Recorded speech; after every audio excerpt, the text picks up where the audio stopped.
तो मैंने कहा कई दफा न्यायालय के फैसले में भी ना इंसाफ से फासला दिखता है। मैं तो नित्यानंद राय जी से आग्रह करूंगा कि एक बार फिर से पढ़ाई लिखाई कर लें, पढ़ाई लिखाई कर लें। ये व्हाट्सएप से प्राप्त ज्ञान से ना सार्वजनिक जीवन नहीं चलना चाहिए। उन रास्तों में अतिरेक किसी का भी हो, भाजपा का हो या ओवैसी साहब का हो, एक्सट्रीम स्वीकार्य नहीं। ये देश मूलतः मध्य मार्गी रहा और फेक बर्थ सर्टिफिकेट। देश के सर्वोच्च लोग चले जाएंगे, जांच हो तो कई लोग जो मंत्री बने बैठे हैं वो चले जाएंगे। मतगणना से पहले किसी भी मतपेटी का वोट गिन लो और काउंटिंग यूनिट के नतीजों से मेल कर लो। अगर ये सही है तो नतीजा घोषित कर दें। इसमें क्या दिक्कत? नहीं, वही ये बात तो मैं समझता हूं कायदे से आपको चुनाव आयोग से पूछना चाहिए। चुनाव आयोग को इसमें क्या परेशानी है?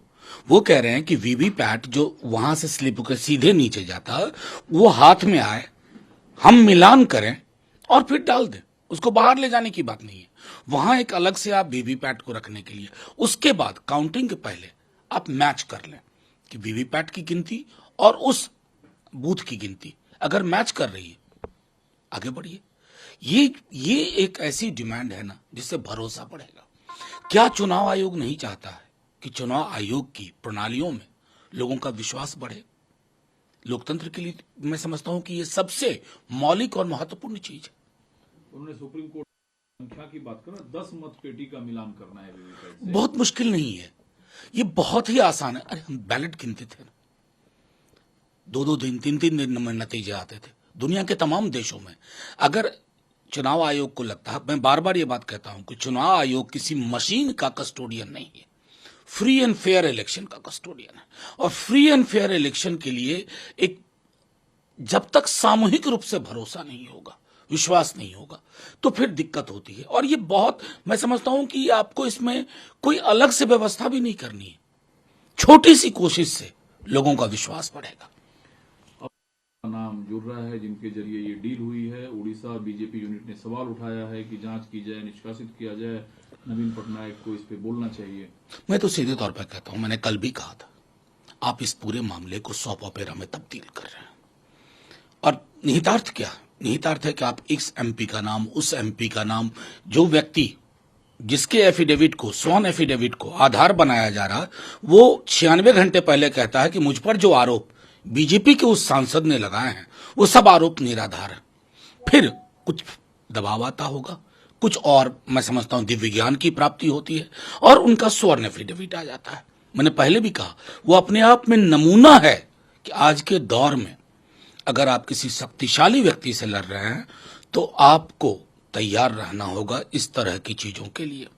और बाकायदा मैं कहूं, मैंने जिस रफ्तार में इसको जाते हुए देखा है, उसी रफ्तार में अगर मैं दानिश अली वाले मामले को देखता तो बात समझ में आती है। आजकल केजरीवाल ने एक अपील की है कि 2024 में जो बीजेपी को और मोदी को सत्ता से हटाएगा वो सबसे बड़ा देशभक्त होगा।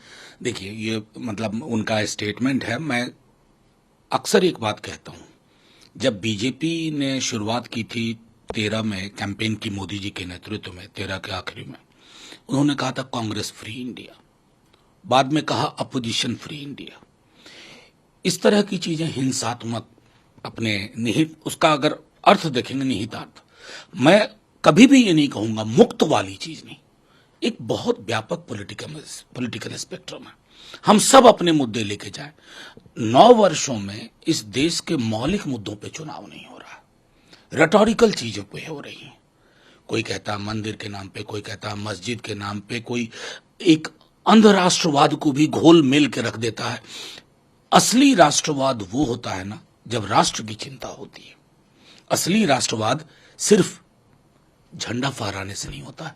वो झंडा यहां है, दिल में हो, जुबान पे हो, और उसी हिसाब से हमारी राजनीति हो। उस संदर्भ में अरविंद जी के बयान को देखिए। ठीक है, उन्होंने कहा कि उनके ऊपर ये तोहमत लगाई जाती है कि वो वोट काटने आते हैं, लेकिन वो पहली बार राजस्थान चुनाव में है। 14 और 19 में किसने हराया? और जो वोटर अशोक गहलोत और राहुल गांधी के हैं वही तो नरेंद्र मोदी को भी वोट करते हैं। मैं इस तरह की टिप्पणियों पे क्या बताऊं? मैंने तो बिहार में सब कुछ देखा।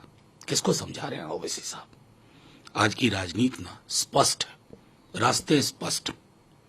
उन रास्तों में अतिरेक किसी का भी हो, भाजपा का हो या ओवैसी साहब का हो, एक्सट्रीम स्वीकार्य नहीं है।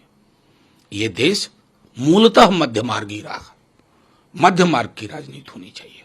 ठीक है, कांग्रेस अध्यक्ष ने जो कि स्वतंत्र रहने की जो प्रथा है उसको सरकार धूमिल करने की कोशिश कर रही है, ऐसा उनका आरोप है। जो सेना है उनका इस्तेमाल किया जा रहा है, उस चिट्ठी के रेफरेंसेस को आप किस अर्थों में देखते हैं? मैं सीधे तौर पर देखता हूं कि प्रधानमंत्री जी को इस तरह के टेम्पटेशन से बचना चाहिए।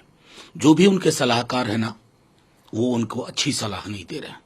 हमारे देश की फौज, दुनिया में हमारी फौज का नाम इसलिए था ना कि ये नॉन पॉलिटिकल एंटिटी की तरह रही, देश की फौज थी, किसी सरकार की नहीं, किसी नेता के इर्द गिर्द, उसकी ख्वाहिशों के इर्द गिर्द कभी नहीं रही। बांग्लादेश तक बना दिया, लेकिन सेना का शौर्य, मैं नहीं समझता हूं कि उसमें क्रेडिट लेने के लिए पॉलिटिकल एस्टैब्लिशमेंट, और आज तो स्थितियां बिल्कुल विपरीत हो गई।